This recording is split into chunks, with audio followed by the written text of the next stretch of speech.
on lyhyt matka tulla. Tää on lähellä periaatteessa kaikkea. Tää on niin kompaktin kokoinen alue. Jyväskylän Suomen sydämessä, sanotaan näin. Kaunis kaupunki, kulttuurikaupunki.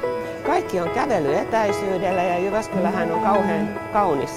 Eli tämä paviljonki, niin tämähän on niin lähellä keskustaa ja rautatieasemaa ja linja-autoasemaa kuin olla voi. Täällä on tosi hyvät parkkipaikat ja tänne on helppo tulla.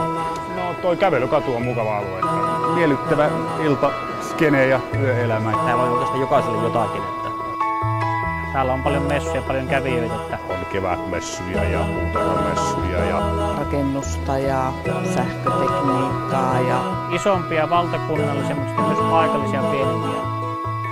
Messuorganisaatio täällä toimii hyvin. Perusystävällisiä ja avuliaita ihmisiä.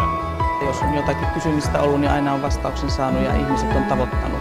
Täällä otetaan rakentajatkin huomioon, että heille on kahvia järjestäjän puolesta tarjolla messurakentamisen aikana, mikä ei muualla ole tapana ja sitä arvostetaan tosi suuresti.